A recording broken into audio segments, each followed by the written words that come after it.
Bismillahirrahmanirrahim. Assalamu alaikum dear viewers. Welcome to my YouTube channel English Studies with Mohsin Munir.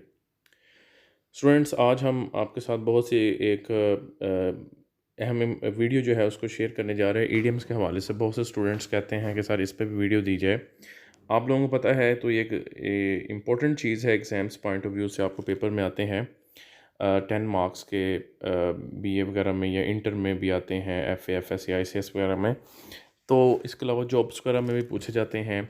तो इनको मैंने आपके साथ बड़े इजी तरीके से शेयर करने जा रहा हूँ। आप इनको प्रिपेयर कर लें तो आप इनमें से भी काफ़ी ज़्यादा अटैम्प्ट कर सकते हैं और बड़े ईजीएस्ट वे से। तकरीबन 2 3 3 4 4 लफ्ज़ हैं, उनकी जगह पे एक ही सेंटेंस मैं आपको दूंगा जो आप पेपर में लिखें। तो वीडियो को स्टार्ट करने से पहले आप लोगों से गुजारिश है, अगर आपने ये चैनल सब्सक्राइब नहीं किया English studies with Mohsin Munir, तो काइंडली इसको सब्सक्राइब कर दें और बेल आइकन को प्रेस कर दें ताकि आपको इस तरह की हर नई आने वाली वीडियो जो है उसका नोटिफिकेशन मिलता रहे। और अगर आपको ये वीडियो अच्छी लगे तो काइंडली आप अपने दोस्तों के साथ भी इसको शेयर करें, उसको लाइक करें। तो सबसे पहले इन जितने भी ईडियम्स आपकी स्क्रीन पे शो हो रहे हैं इनके लिए आपने सिर्फ एक ही सेंटेंस लिखना है। तो ये ईडियम मैं सबसे पहले पढ़ने जा रहा हूँ, ऐड इंसल्ट टू इंजरी। ठीक है, इसका मतलब होता है कोई जज्बात को मजरू करना, कट टू द क्विक, इसका भी सेंस में स्प्लिट हेयर्स, बाल की खाल उतारना, शो द वाइट फैदर, बुजदिली दिखाना, बाय फिट्स एंड स्टार्स, बेकायदगी से काम करना, यानी कि रेगुलरिटी से नहीं बल्कि बेकायदगी से। Fish in troubled water, hit below the belt. ठीक है, तो ऐड फ्यूल टू फायर। तो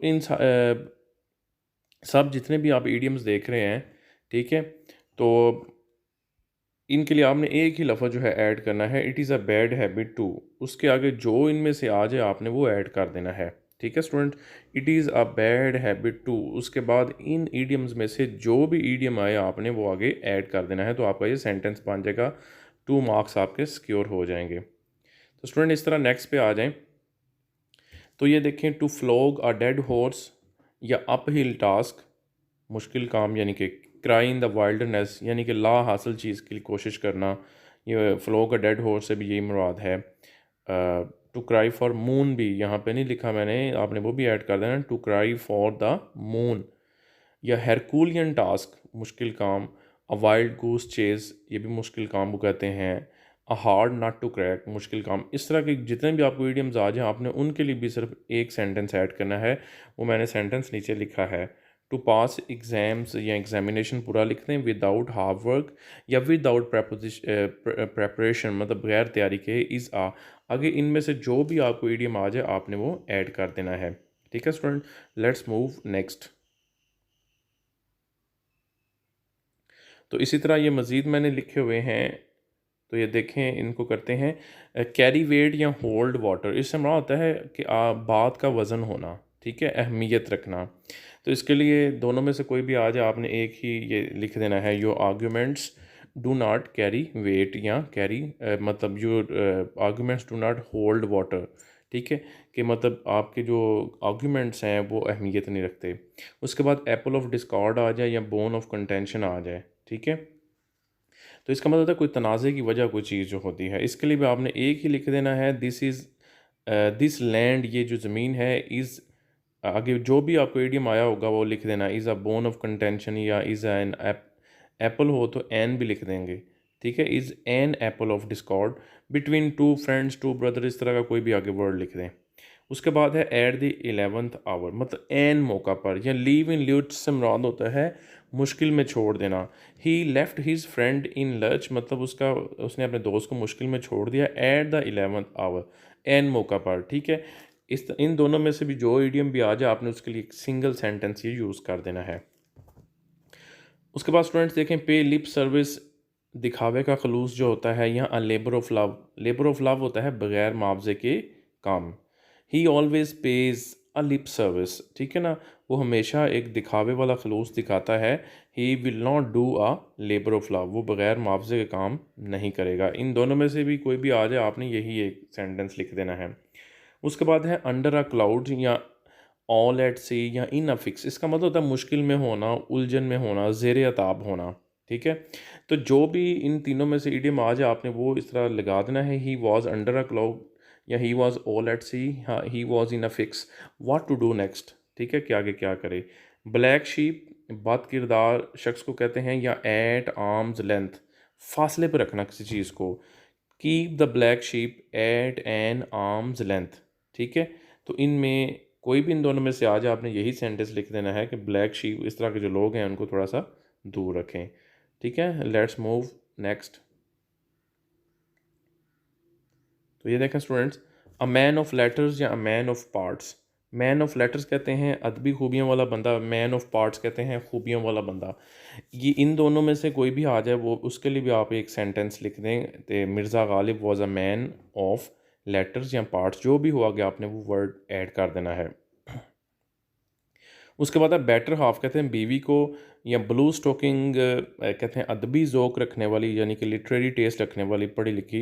या लॉफिंग स्टॉक होता है हंसी का निशाना, ठीक है, कि ऐसी बातें या ऐसी कुछ हरकत या इस तरह का अपने आप को शो करना बातों में कि आप बड़े पढ़े लिखे हैं, हंसी का निशाना बना दें, ठीक है ना, जानबूझ के मतलब ओवर एक्ट करने की कोशिश करना।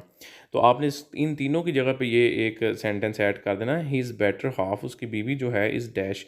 जो बेटर हाफ अगर आ जाए तो वो ऑलरेडी इसमें आ रहा है, ब्लू स्टोकिंग आ जाए, लाफिंग स्टॉक, वो आपने आगे ऐड कर देना है यहाँ पे। तो स्टूडेंट उसके उससे नेक्स्ट देखें, ब्रेक द न्यूज़ होता है जी कोई बुरी खबर देना। तो ब्रेक द आइस होता है जी सकूत तोड़ना, खामोशी को ख़त्म करना। तो इन दोनों में से भी कोई आ जाए, बहुत इंपॉर्टेंट है, आपने एक ही सेंटेंस ऐड करना है, ही ब्रोक द आइस, उसने सकूत तोड़ा या खामोशी को ख़त्म किया, कि सब खामोश बैठे थे, एंड टोल्ड, और उसने सुनाई, the story of car theft, ठीक है ना, वो कार थेफ्ट की यानी कि कार चोरी की जो पूरी खबर है वो सुनाई। तो इन दोनों की जगह पर भी आपने ये एक सिंगल ईडियम जो है इसको ऐड कर देना है, ये सेंटेंस जो है। उसके बाद है बाई एंड लार्ज या ऑन दी होल, इन दोनों से मुराद होता है मजमूई तौर पर, ठीक है। By and large he is a nice fellow, वो एक अच्छा बंदा है। उसके बाद है to burn the midnight oil, मतलब बहुत मेहनत करना की सेंस होती है। To leave no stone unturned, इसका मतलब होता है कोई कसर उठा ना रखना, ठीक है। इन दोनों की जगह पे इन दोनों में से कोई भी इडियम आ जाए आपने एक ही सेंटेंस लिख देना है, he burned the midnight oil, उसने बहुत मेहनत की, and left no stone unturned, और कोई कसर ना उठा रखी, टू पास एग्जाम्स, एग्जाम्स को पास करने के लिए।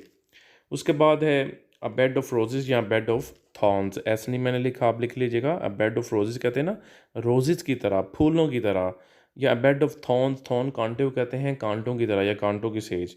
तो आपने इन दोनों के लिए एक ही लिख देना है, life is not a bed of roses, तो ज़िंदगी जो है खाली फूलों की तरह या फूलों की सेज ही नहीं है, इसमें बड़ी बड़ी मुश्किलात भी हैं, परेशानियाँ भी हैं। It is a bed of thorns, ठीक है। एक ही इस तरह आपने सेंटेंस इसका लिख देना है, ऐड कर देना है। तो स्टूडेंट आप मज़ीद देखें, ऑफ एंड ऑन अगर आ जाए, once in a blue moon आ जाए, फ्यू एंड फार बिटवीन, इन सब का मतलब है जी कभी कभार, कभी कभार। ही विजिट्स कॉलेज, वो कॉलेज आता है। ही सिंगुलर सब्जेक्ट है, प्रेजेंट इंडेफिनिट टेंस है, आगे वर्ब की पहली फॉर्म के साथ एस लाजमी लगाएं, ग्रामेटिकल मिस्टेक नहीं करनी आपने। ही विजिट्स कॉलेज, वो कॉलेज विजिट करता है या आता है, आगे जो भी इन तीनों में से लफ्ज़ पूछा जाए वो आपने लिख देना है। ऑफ एंड ऑन पूछ ले, once in a blue moon आ जाए, फ्यू एंड फॉर बिटवीन पूछा जाए तो आप आगे आपने वो लिख देना है। गिफ्ट ऑफ द गैप, ये गिफ्ट ऑफ द गैप से हमारा होता है जी रवानी से बोलने की सलाहियत, ठीक है। या फैदर इन वंस कैप, कोई और एजाज़, ठीक है, एजाज़ वगैरह। इन दोनों के लिए भी आपने एक ही ये यूज़ कर देना sentence, my friend has gift of the gap, तो मेरा फ्रेंड जो है वो बड़ा फ्लुएंट है, बड़ी रवानी से बोलने की सलाहियत रखता है, एंड वन अवार्ड, और उसने इस वजह से अवार्ड जीता। This is another feather in his cap, तो ये एक उसके लिए एक और एजाज़ है, ठीक है, पहले भी उसने एजाज़ जीते हुए हैं तो उसके लिए ये एक और एजाज़ है। उसके बाद बहुत ही इंपॉर्टेंट अक्सर जो है पेपर में ही आता है,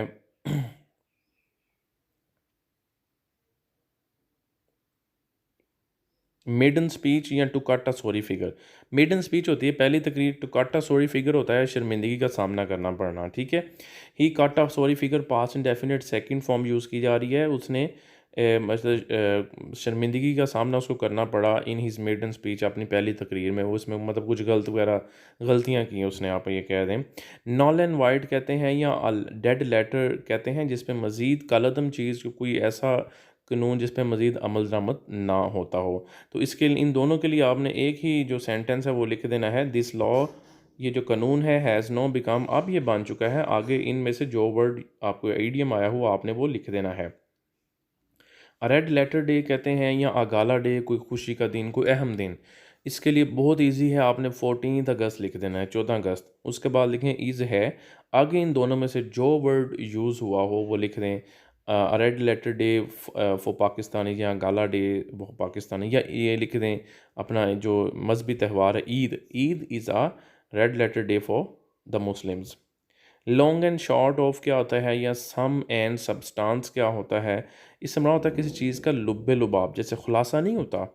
तो इन दोनों में से कोई है, या आपने बिल्कुल स्टार्ट में ये ऐड कर देना है, the long and short of this ऐसे, या सम एंड सब्सटेंस ऑफ दिस ऐसे इज़ है इन द लास्ट पैराग्राफ, वो आखिरी पैराग्राफ में दिया गया है।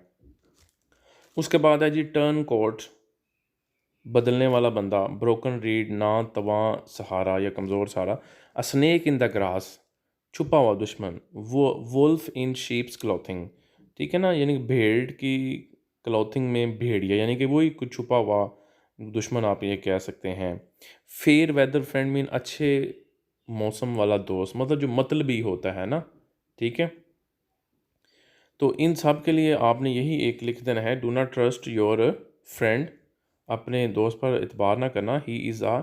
इनमें से जो भी जो है कोई ये ईडियम पूछा जाए, इनमें से ये 4-5 में से आपने उसके लिए यही एक सेंटेंस जो है इसको ऐड कर देना है, do not trust your friend, he is a dash.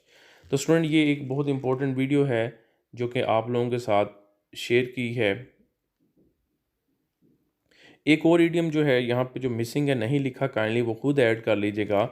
एक ईडियम है give oneself airs, AIRS, ठीक है, या to blow, blow, BLOW, to blow one's own trumpet. Trumpet का स्पेलिंग है TRUMPET। To blow one's own trumpet, या to give oneself airs, ठीक है। इनमें से आपको, इन दोनों में से बहुत इंपॉर्टेंट ईडियम्स हैं। अगर इनमें से आपको कोई ईडियम जो है पूछ लिया जाए, आपने उसके लिए एक ही सिंपल सेंटेंस जो है ना लिख दें, ही is in the habit of, ठीक है, ही is in the habit of, ठीक है। आगे वो वर्ड यूज़ कर दें, ब्लोइंग हिज ओन ट्रम्पेट, या गिविंग हिमसेल्फ एयर्स, ठीक है। ऑफ आपको पता है एक प्रेपोजिशन है, प्रेपोजिशन के बाद हम वर्ब ING के साथ ऐड करते हैं। He is he is in the habit of blowing, या he is in the habit of giving himself airs. तो ये एक इंपॉर्टेंट वीडियो जो है आप लोगों के साथ शेयर की है। काइंडली अगर आपको बेहतर लगे तो अपने दोस्तों के साथ भी शेयर करें, इस चैनल को सब्सक्राइब करें और बेल आइकन को प्रेस कर दें, ठीक है। फिर मिलेंगे नेक्स्ट टाइम मज़ीद इंपॉर्टेंट वीडियो के साथ। इस पे मैं एक और वीडियो दूंगा जिसमें सिर्फ मैं ये बताऊंगा कि ये बहुत इंपॉर्टेंट ईडियम्स या फ्रेजल वर्ब हैं, पेपर पॉइंट ऑफ व्यू से इनमें से आपको आने का बहुत चांस होगा, वो भी एक शेयर करूंगा। फिर मिलेंगे नेक्स्ट टाइम। अल्लाह हाफिज़।